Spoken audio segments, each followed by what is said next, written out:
the ability to keep the game close in the first half and have a lead, and then to, pad on that was amazing for this team. And as you mentioned, Gita, they had a lot of contributions from other people that I'm sure we're going to talk about. But Austin Reaves delivers, ice in his veins. He never wavers. They didn't have a lot of versatility in the offense tonight. He made that pick and roll work a lot tonight. A big mistake by Gobert on that double team when he made that split. But it took Austin Reaves' talent to see that. But, his clutch performance once again, night in and night out, great leadership on his part as well. Dropping dimes as well. Yeah, 16 assists. Scoring.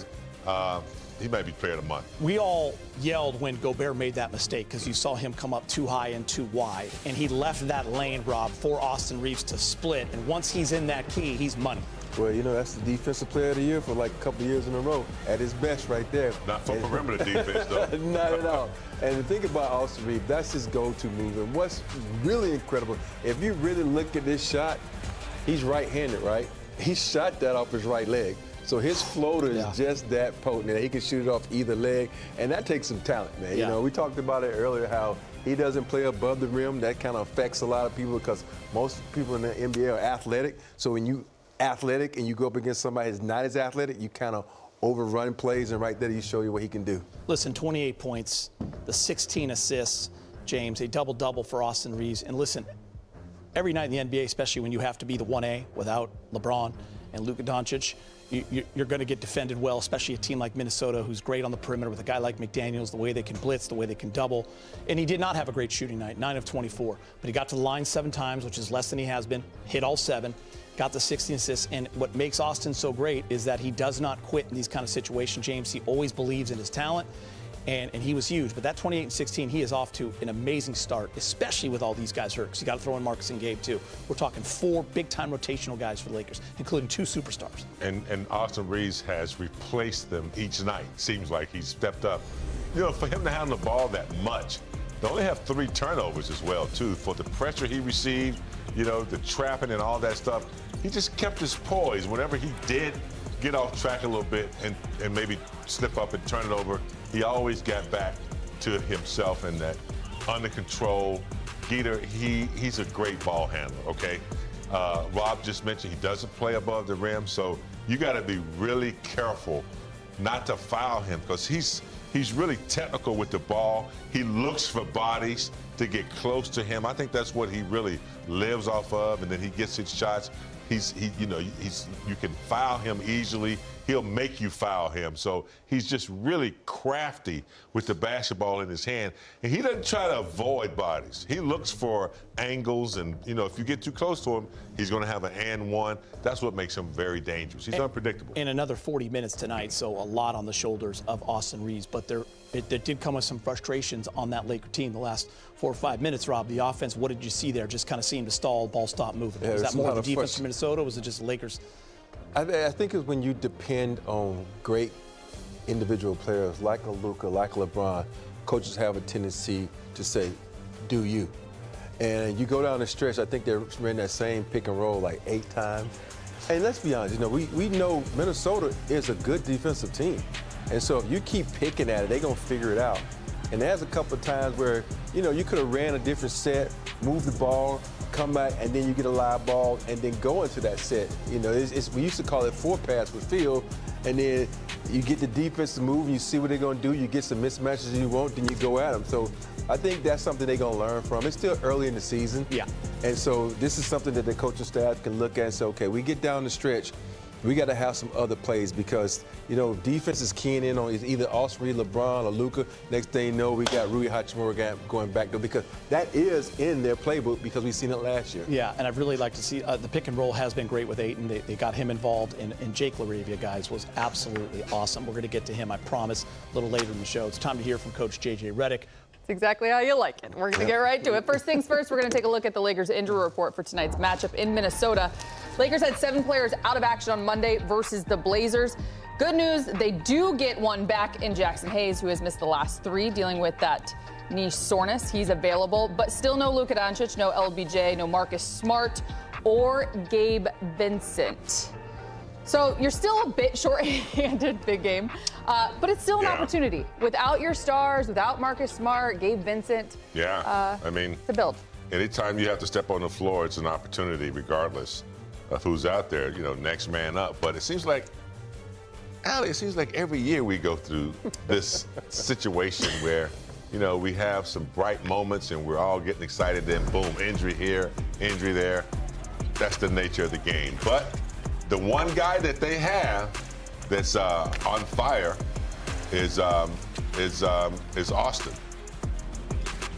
Reaves. And as long as he's on the floor, he's good. Did you just say who's out? Oh, Anthony Edwards is out. Okay, yeah.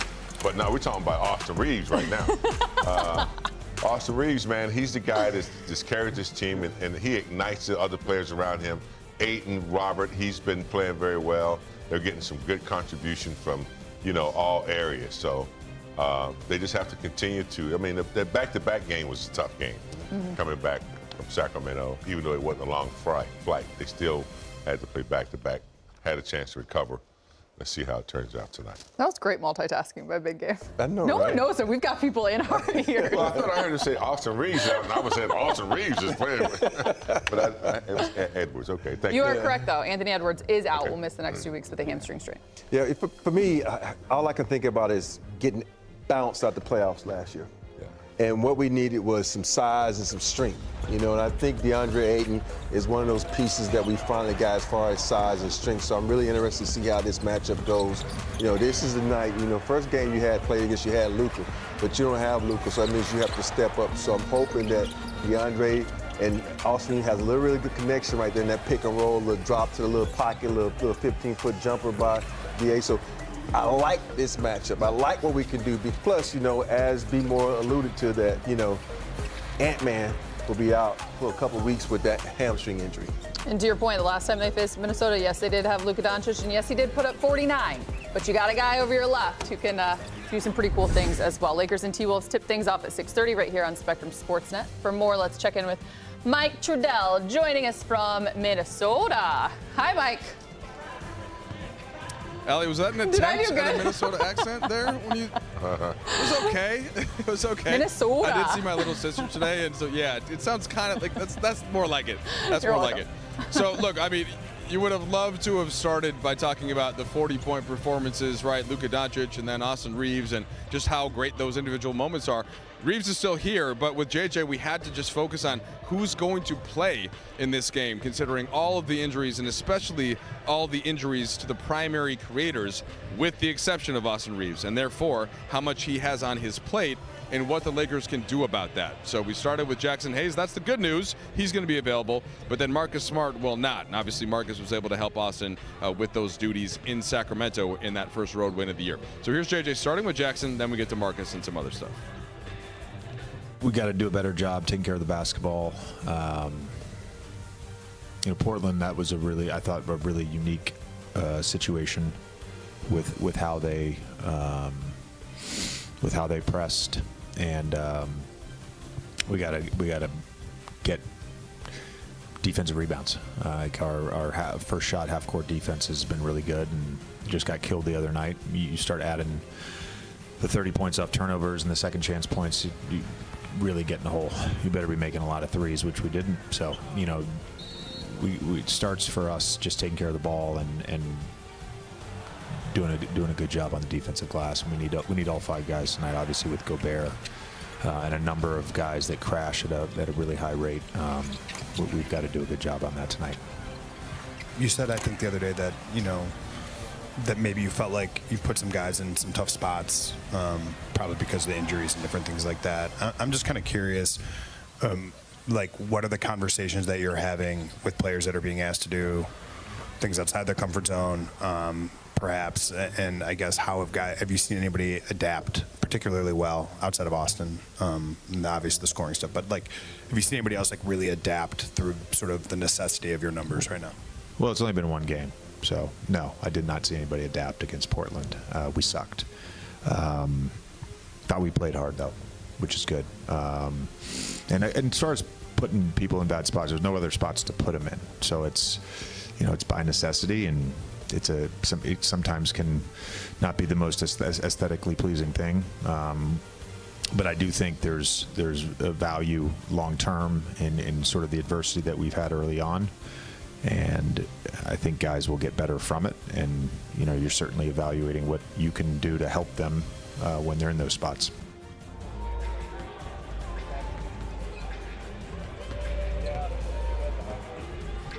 All right, so I lied there, Allie. It was not starting with Jackson. He is playing. That's the good news. The tendinopathy is something we'll have to keep track of as the season goes on and make sure that the knee is all right. And then just thinking about Marcus Smart, hopeful is the word that JJ used before this game. Well, we're going to have to move on to the next one, hoping that he returns for that one. So no Marcus Smart. You do get Jackson Hayes back, and that basically makes it 8 healthy rotation players, and a lot asked of all of those guys. You know who will never have to question about whether or not they'll be there? That guy right there, Mike Trudell. Always. We appreciate you, my friend. Always. We'll talk to you coming up later in the show. Always on point.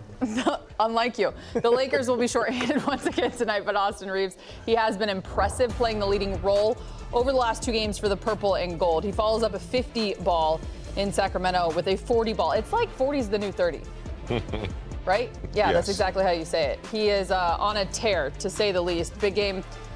I mean, at the end of the day, we talked about it having to be done as a collective, but there is a lot of responsibility that's falling on his shoulders right now.